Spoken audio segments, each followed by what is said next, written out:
Hello, my friends. My name is Janae Daniels. Welcome to my podcast. To begin, I want to share something with you. I never understood the purpose or point of hot tubs for most of my life. As a matter of fact, I grew up in Texas and I could never understand, if I was in 102-degree weather, why I would want to get in a 102 or 104-degree body of water. That never made sense to me. Bubble baths, sure, I can appreciate those every now and again, but I wanted to be colder, like when you're so hot and so sweaty, it never made sense to me to get in a hot tub. And actually growing up, I only knew one person with a hot tub. Two, my next door neighbor had an indoor hot tub. And then a friend of mine had a hot tub. Most people that I knew, not most, but a lot of people had pools. We had a swimming pool. A lot of people had swimming pools, but not very many people had hot tubs.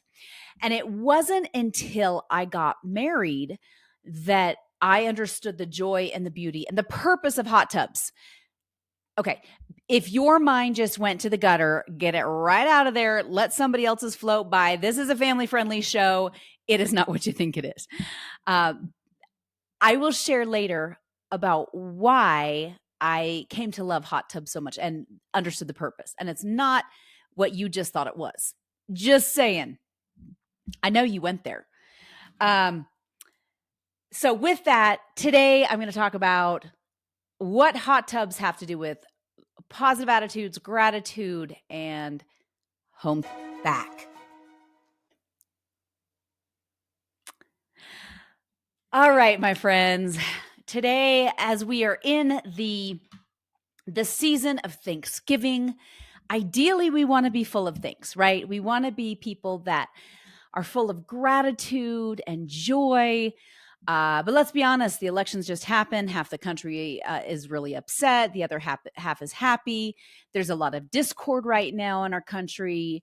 There's a record number of people with depression, kids with depression, adults with depression, just a lot of sadness and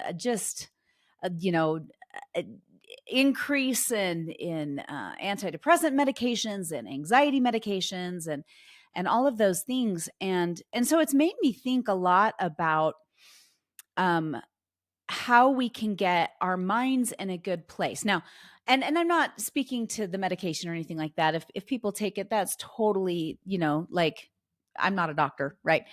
I'm just your neighborhood homeschooling lady.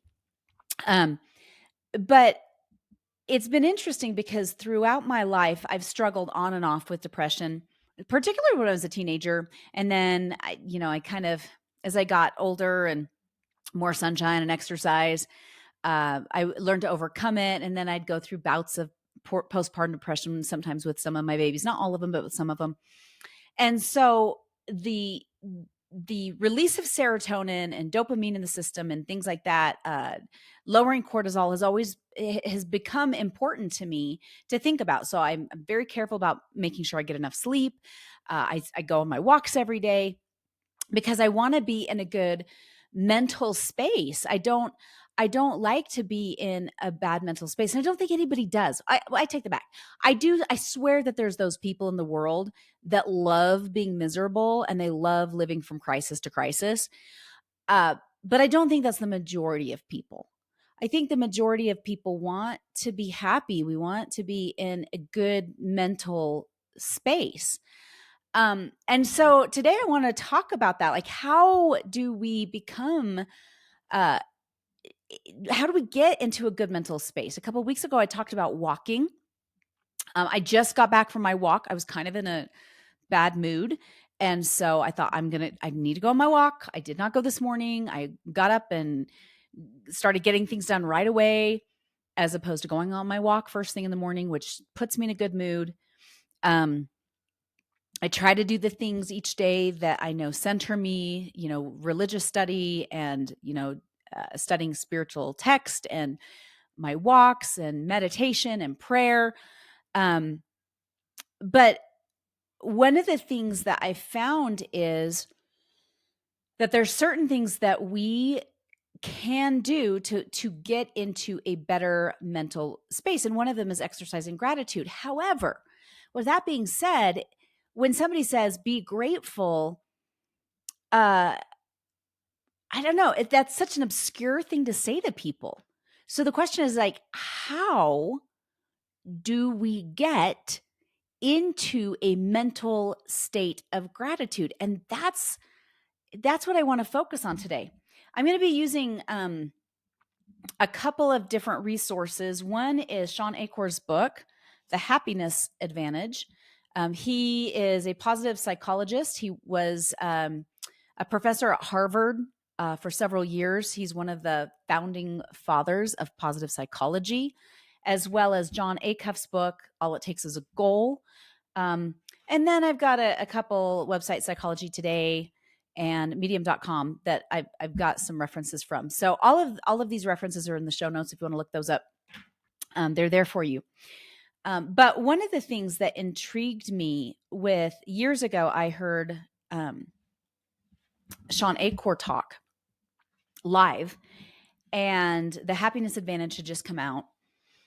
And he talked about the importance of gratitude and how when we are in a good positive space in our brains, that we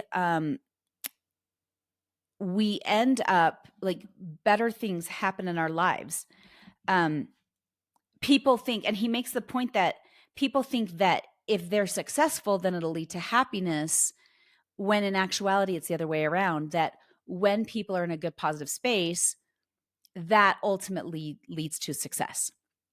Right. And so we tend to get them confused and go, well, once I'm successful, then I'll be happy. When in actuality, it's when you learn to be happy, when you learn to find joy, then success follows after that, because it puts our brains in a good space.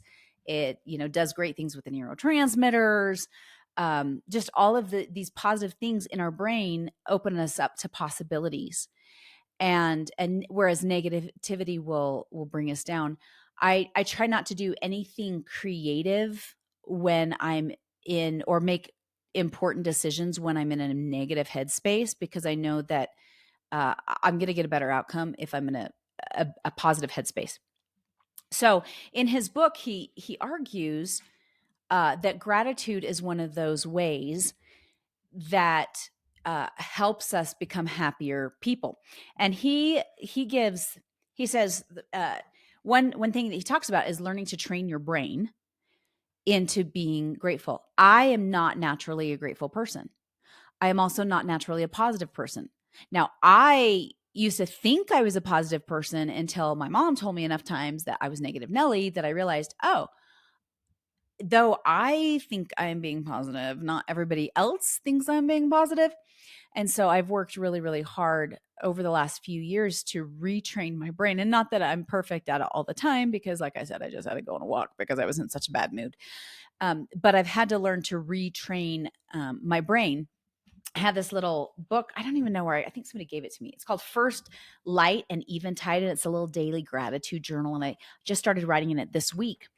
And that's one of the things that Jon Acuff says that you can do to train your brain to be more grateful. He says, write 3 good things that happen each day down, and then or journal 1 positive experience each day and write down the details of the experience.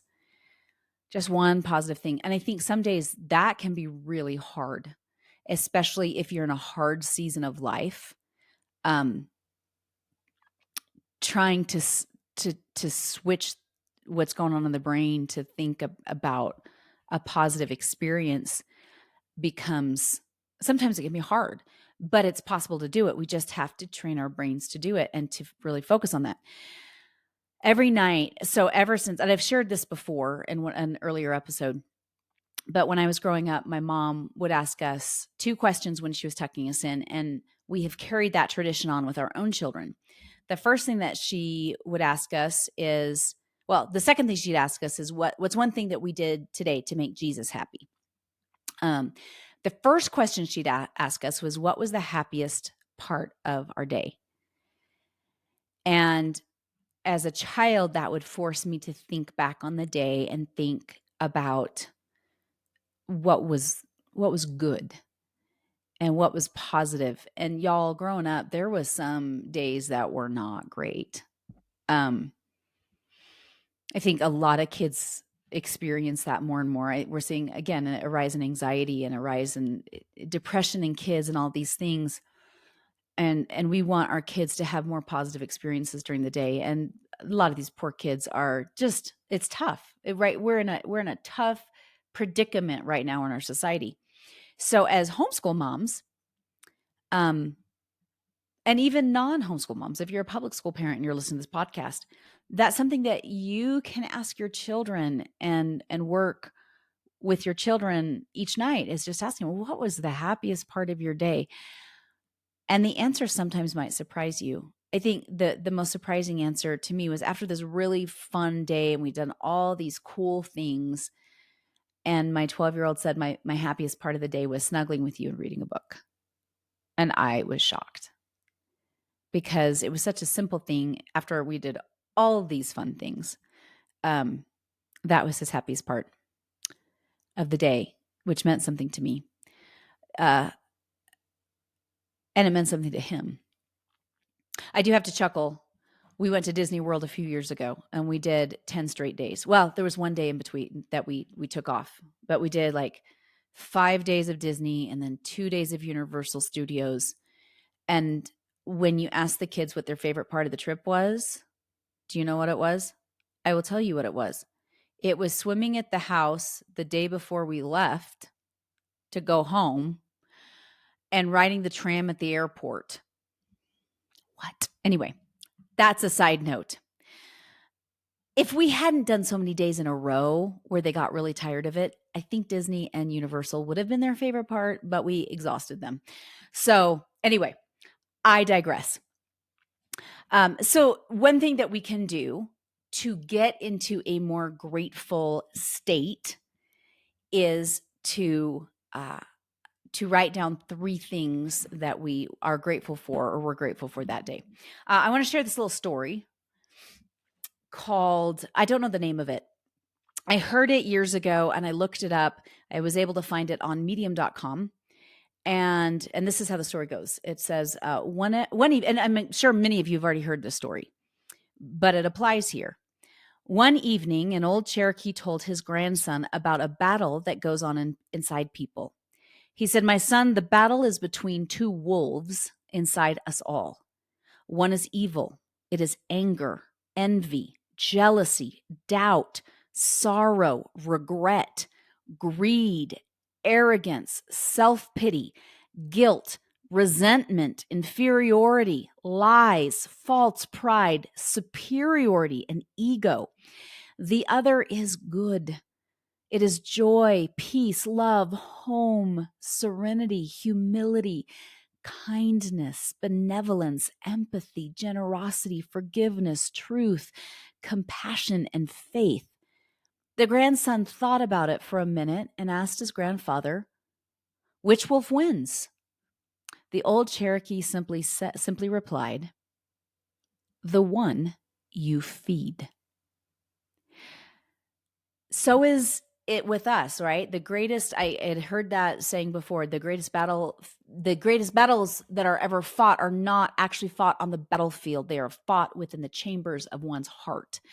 It's the battles that go on between our 2 ears that are the hardest battles. And it becomes important that we learn to control our thoughts and our attitudes so that we can win the battles, so that we're not feeding that wolf inside us that is full of anger and evilness and resentment and inferiority and jealousy and all the things, because it doesn't serve us. It doesn't do us any good. And certainly as we're homeschooling our kids and we're with them all day, they need the best us that we can possibly be. So yes, so we've got to be grateful. And Jon Acuff gave that wonderful way you can write down 3 good things a day. Now, and I had heard that and I've done that. And so recently the book, the book, all it takes is a goal came out. And I had heard a podcast. I was listening to I can't remember. I was listening to a podcast and he was speaking on it because the book had come out. And he talks about like creating future goals. And this is what I wanted to really share today, because it really struck me something fierce. And I tried it. I went home and tried it. And he talks about how like when we make goals, it's really hard because we're looking into a fantasy obscure future. And Stephen Covey says, yes, begin with the end in mind, right? And have, and yes, that's true. But sometimes it's really hard to imagine what we want in 5 years and what we want, in a year, what that future is exactly going to look like. And he brings this up. And I'm going to just quote this directly from the book. Pardon me as I get my glasses on, because I'm old and now I need readers, heaven forbid. Here we go. He says, let's do a quick 1-question quiz. Which activity would be easier for you? Describe the best life you could achieve over the next 20 years, question 1. Or question 2, describe the best things that have happened to you over the last 20 years. So there's the questions. Which one is easier for you to answer? Think about that for a second. The best life you could achieve over the next 20 years, or describe the best things that have happened to you over the last 20 years. One is a fantasy, he goes on. The other is history. One requires the courage to push through every fear, the vision casting ability of Warren Buffett, the future shaping creativity of Elon Musk, the unbridled positivity of Oprah, and the grit, persistence, and patience of a Navy SEAL. The other requires a pen and a piece of paper. So he goes on, and this is the exercise that really caught my attention. And we're going to talk about a couple other things that we can do as well, a couple of other exercises, like actual tangible physical things that we can do to put our brains in a good space, and in a space specifically of gratitude. So he goes on to say that one day he decided that he wanted to write his best moments on a page in his notebook. And so he got out this notebook, he started to write things down. And now I'm just going to quote him here. I started my list in that small southern airport because I just experienced one of those moments, and it was fresh in my mind. Speaking the night before to a sold-out crowd at the Augusta Metro Chamber of Commerce was the best. So I wrote that down in my notebook.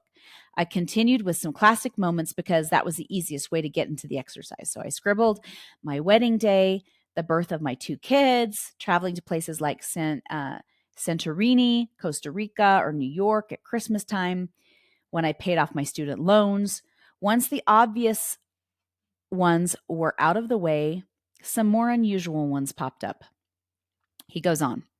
The time my friend and I ate a 9-pound lobster on Martha's Vineyard. It was the size of a carry-on suitcase and had to be opened with a circular saw. Petting my neighbor's dog Scout when I'm cooling down after a run. When one of my favorite authors, Stephen Pressfield, sent me an encouraging note about a book I was writing. Not all of the best moments I wrote down were singular events. Some were things that happen frequently. When a new month begins and I have a fresh 30 days at my disposal, looking out the front door and seeing a package on our porch, making my wife and kids laugh. Some were just seemingly insignificant things that I personally like. Walking around Costco, especially at Christmas time. Amen to that one, by the way. Sitting in a booth instead of a table at a restaurant. Also amen to that. Seeing birds on our bird feeder. The squirrels knocked down our bird feeder. And he goes on. I wrote down 24 best moments in the airport that day and continued adding new ones as they came to mind over the next few days. I didn't put any restrictions on what qualified as a best moment. I wanted it to feel like play, not a task. So whether I wanted to put down something major like getting a phone call that my book made the New York Times bestseller list, or something minor such as the satisfaction of cleaning off the top of my desk at the end of the work week, I could. The list had only one rule. It all counts. So he started with the best moments list. I do want to say this too, because he says, the first surprise was that the list made me feel amazing. In hindsight, this revelation shouldn't have shocked me because it's impossible to make a list of your best moments and not feel better. I essentially told my head and my heart, please Google up the best moments I've ever experienced in all my life. Find the friends, memories, and mementos I really care about the most. And then he talks about like at first he felt like he needed to think of mistakes, but then he just let his mind go and let himself think about good moments. So I decided to try it, y'all. And so I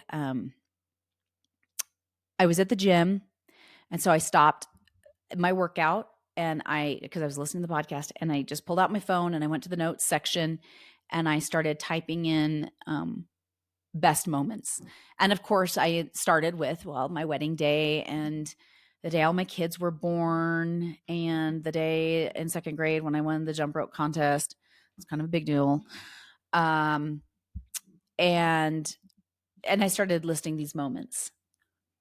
And y'all, I started to tear up at the gym as I'm like typing out these moments and putting off my workout for 5 minutes while I'm doing this. And I didn't want to stop typing out these moments because my heart was so full of gratitude and joy thinking about these best moments in my life and little things like, and the more that I did it, the more stuff that was popping into my head, but I had to stop. I had to put it on pause. And I've since continued the list. One of those moments, by the way, was several years ago when I had moved to Colorado. My husband's a Colorado native. I had moved here, and we decided after Christmas we were going to take a little road trip to visit some family to the west of us. And we were traveling through the mountains, and it was late and it was snowing, and we were staying in Glenwood Springs for the night, which is a mountain town in Summit County in Colorado. And they're known for their natural hot springs. And so we decided that we had taken our swimming suits just in case we stayed at any places with swimming pools during this winter travel. And we took the kids, we got our swimming suits on, and I was dreading this. My husband was like, no, you're going to love it. I promise. It's so fun. I said, no, I don't like hot tubs. And he's like, it is a hot tub. However, it's natural. You're going to love it. I'm like, no, hot tubs are awful. There's no point to them. Right. And he's like, no. Just do it. So we got in late. We checked into our hotel. We got changed. We went to the hot springs with all of our winter clothes on and our swimming suits in tow. Got changed in the bathroom. The whole time I'm thinking, it's going to be cold. It's going to be cold. It's going to be cold. It's just going to be cold. I'm going to be frozen. I'm going to be frozen with little kids, and it's going to be awful and terrible and no good and very bad. And we go and it's snowing, and we go and we run on the cold, like walk really fast on the cold pavement. We get into this natural hot spring, and it's so cold outside, and the steam is rising from the hot spring while the snow is coming down. The below half of me, from like below my shoulders and under, is toasty and warm, and the above part of me is cold. And it was one of the most incredible and sensational sensations I had ever experienced. I mean, it was just amazing.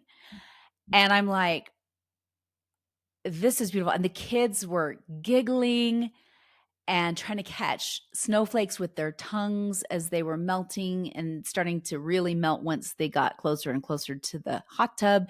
And the steam was rising and the stars were out, and it was beautiful, and the snow and I was like, this is why hot tubs were created. They're created for cold areas where it's cold. So now, okay, so and that like, so one of my best moments was going and sitting in the hot tub, the natural springs in Glenwood Springs, and all the mineral water. And by the way, mineral water is amazing, my friends. If you've never gone to a Colorado hot springs or any other hot springs, they're amazing. Go in the winter. They're awesome.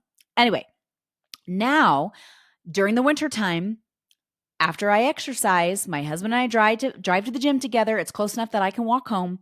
We drive to the gym. I take all my walking gear, like my snow boots and my coat and my hat and my gloves. I take it all with me in a backpack, and I put my stuff in a locker, and I bring my swimming suit as well. And in the winter time, and I only do this in the winter, I'll exercise, and then I put on my swimming suit and I sit in the outdoor hot tub that's there.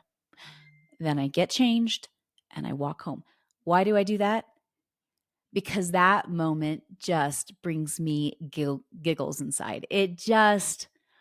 I love it. And then I walk home and it feels amazing. And my body feels all toasty. It feels cold getting out, but I feel so amazing. My body feels so amazing. And I get out of the hot tub and I'm outside and it's freezing and I go inside and that hot to cold feels amazing. That's until the day I die. That's one of my favorite moments. That made my best moments list. But there's other best moments. Like the morning that my daughter woke me up, my teenage daughter, and she was having a rough day and she said, "Mom, can I talk to you?" And it was like 6:00 in the morning and it was a Saturday morning. And I don't usually go to the gym on Saturday mornings because I do Monday through Friday workouts. And then I'll walk like Saturday later in the morning. I do walk every day, but I walk later in the morning or in the evening but she said, "Mom, can you wake up? I'm so sad." And we walked and she just wanted to talk and we just, when you're not staring at each other, it's a lot better, you know. And so we were walking and she just unloaded her heart and it was beautiful. And we had this beautiful morning and we watched the sunrise and she just went, "I feel so much better." That morning of me feeling like I was a good mom is emblazoned on my soul. So there is something to writing down best moments to help us get into this mentality of gratitude, like the mental headspace of gratitude. Another super personal thing. One night I couldn't sleep. This is years ago. I probably shouldn't share. I'm going to share it. I'll share it. I'm a God-fearing person. I'm not going to shy away from that on the podcast. I know a lot of people, it's become popular to not ever talk about God and it's not acceptable, but this is my podcast and I believe in God. So I'm going to talk about him. One night I woke up in the middle of the night and I felt like I needed to pray.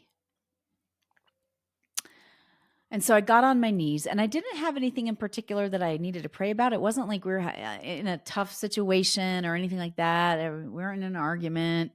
Kids were doing fine, but I just felt this need to pray. So I knelt down and I started to pray, but I stopped because I wanted to think about what I wanted to pray about. And just this thought, and I believe it was the Holy Spirit, came into my head.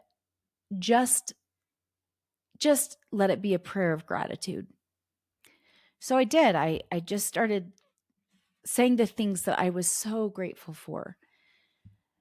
And the more that I prayed about the things that I was so grateful for, the more things came to my head. But the crazy thing is, the more filled my soul felt with light and love and joy, and more gratitude. Like it engulfed my whole heart of all these beautiful blessings in my life that maybe I hadn't considered blessings before, but even some of the hard things that I had gone through, that I was so grateful that I went through such hard experiences, because beyond the messiness of the experience was where the lesson was and the joy was and all the things, and y'all, the whole rest of the day, my heart was just full of joy. And I was such a kinder person to be around and more loving and more patient. I think that's the thing is when we get to a place of gratitude in our hearts, we're better to be around. It's better for our kids. And it sets an example for them to want to get there too. I want to come to the end of my life someday and have people say, she was a joy to be around. She made life better, not worse. I don't want to be one of those, grumpy old women who's like, well, she lived from crisis to crisis, right? I don't want that to be me. And so I want to be in a place of gratitude because when we are, we become better people. We become nicer people. We become the kind of people that people want to be around and our kids want to be around. Anyway, so Jon Acuff gives some questions. So I'm going to challenge you to write a gratitude list or a best moments list, right? It starts with best moments. Then to jog your memory, he gives a few different writing prompts. You can do best moments, and then here's some other writing prompts. I'm actually going to also write these writing prompts in the show notes so that you can look them up, so that you can do this at home on your own time in a notebook or on the back of an envelope. It doesn't matter. Just write it down. There's power when we write. Okay, I want to read these. Here we go. Number 1, here's a writing prompt for you. Time speeds up or slows down when I, blank. Time speeds up or slows down when I blank. You fill in the blank. Okay. The best job I ever had was blank. The reason I liked it so much was because blank. Again, that's number 2. Here we go. The best job I ever had was, and the reason I liked it so much was because. Okay. Number 3. Every time I see blank, I smile. Every time I see blank, I smile. I've got a few of these. Like every time I see the rising sun casting its light on Pikes Peak, because Pikes Peak is to the west of me and the sun rises to the east. Every time I see the sun rise on the beautiful like gold and oranges and purples that come in the shadows, every time I see the light shining on Pikes Peak, I smile every single time. Number 4, if I had a free hour today, I'd spend it blank. If I had a free hour today, I'd spend it blank. Okay, next one. And by the way, don't put what you think people would want you to say. This is for you personally. It's for nobody else but you. So write whatever you want. If it's you would be scrolling the cottage fairy on Instagram, that's fine. This is your writing, not somebody else's, and you're not doing it to post on Instagram, right? This is for you. If I had a free hour today, I'd spend it blank. Number 5. And by the way, those are some of my guilty pleasures. Have I started looking at Ballerina Farm? Yes, I have. Have I started looking at the Cottage Fairy and some of these other like natural homesteading people? Yes, I have. Because let's be honest, in my heart, I want to be a homesteader, but in practice, I think I'd be a terrible homesteader.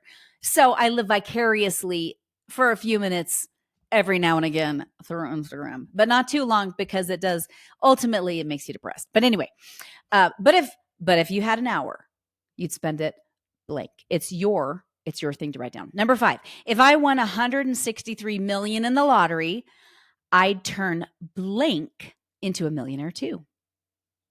If I won 163 million in the lottery, I would turn blank into a millionaire too. Number 6, this might sound like I'm bragging, but 3 of my greatest accomplishments are number 1, number 2, and number 3. Y'all don't hold back either.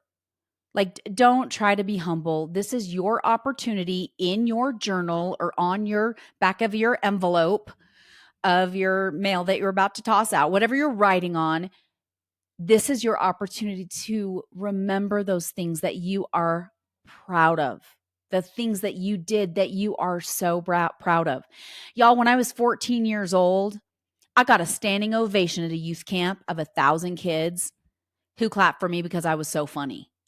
What the heck? I still think about that because it felt amazing that I was making all those people laugh enough that they stood up and clapped for me. I am not ashamed to say it.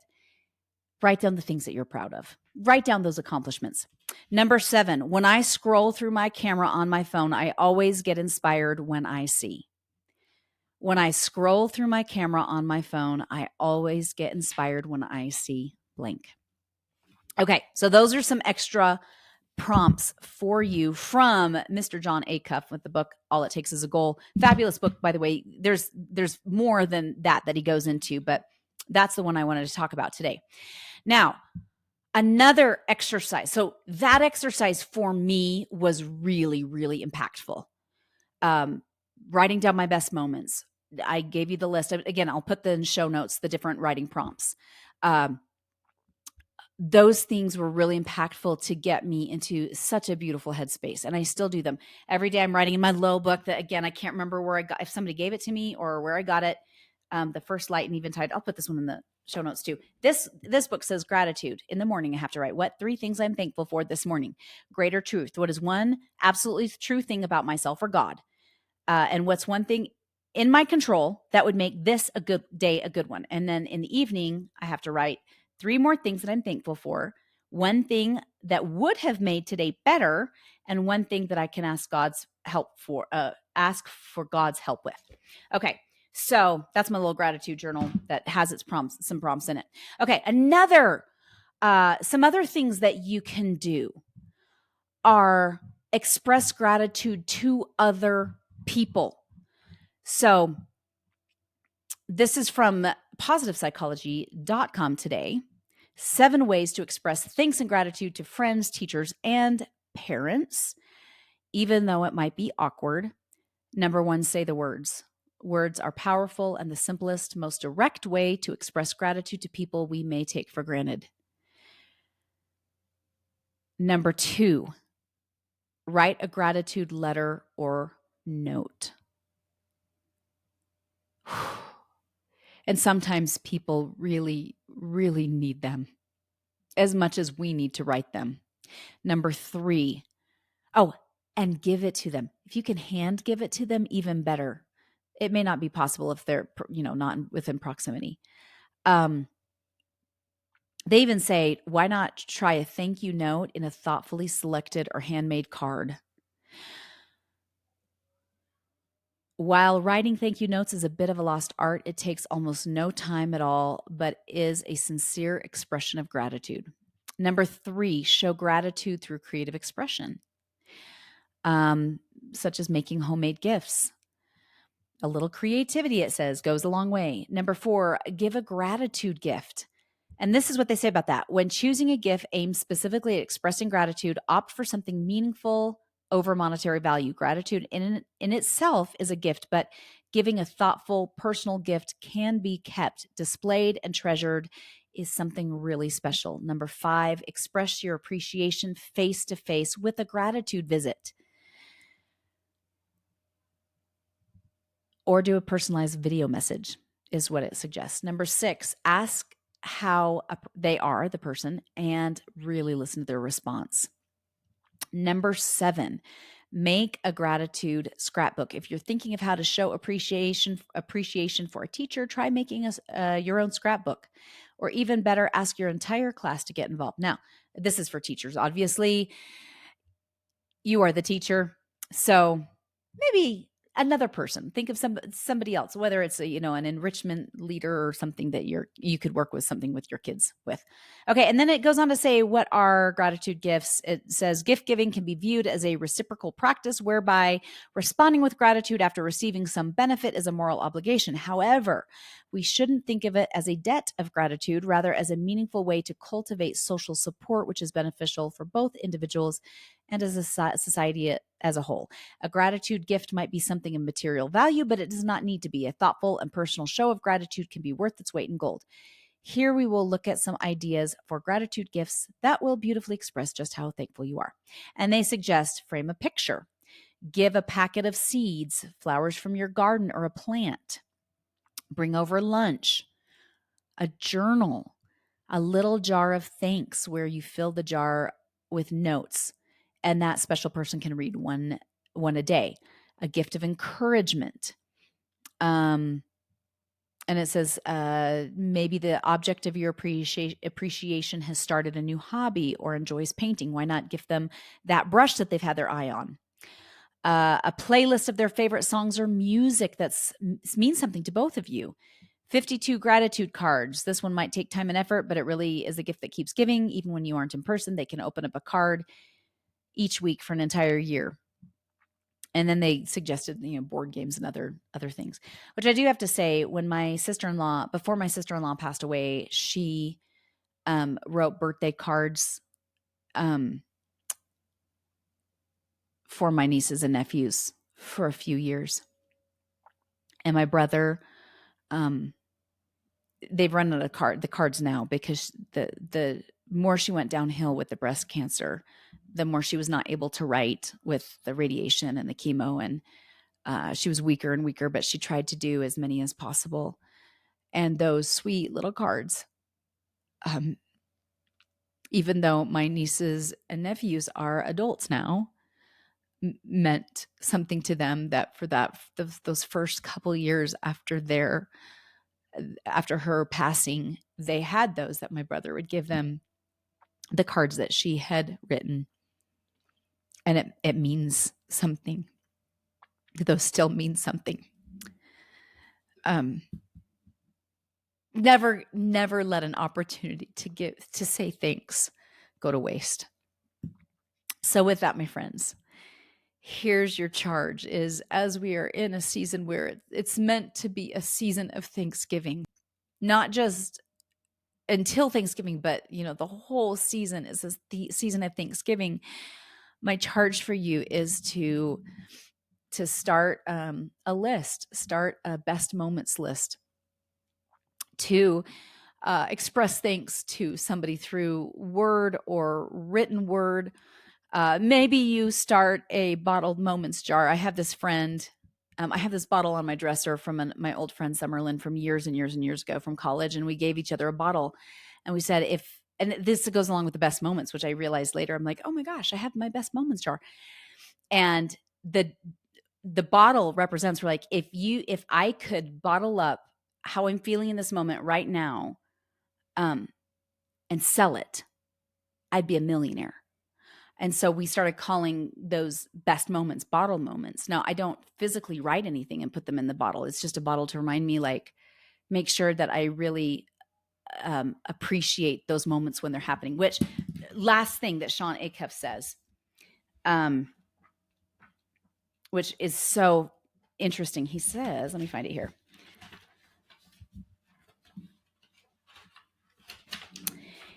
He talks about being present and finding joy in the moment. And he said, being present is just learning to be nostalgic about the moment that you're still in.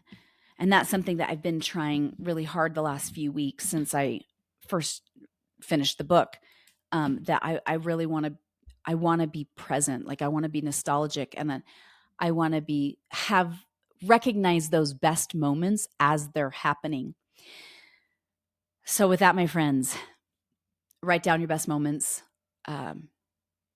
Write down 3 things you're grateful for each day. You don't have to do all of them. Just choose something to cultivate that beautiful attitude of gratitude. And you can do it with your kids and help them to also cultivate the attitude of gratitude, so that you can be a better parent, and so that they can also become better people and follow your example. And so you're filled with joy and light and goodness, and become the person that you are meant to be. My friends, I love you. I pray for you. Thinking about you. You're doing better than you think you are. You've got this, mamas and papas. We'll talk next week. If you enjoyed this today, please like and subscribe. You could also join our private Facebook group at School to Homeschool or sign up for our newsletter at www.schooltohomeschool. Have a great day.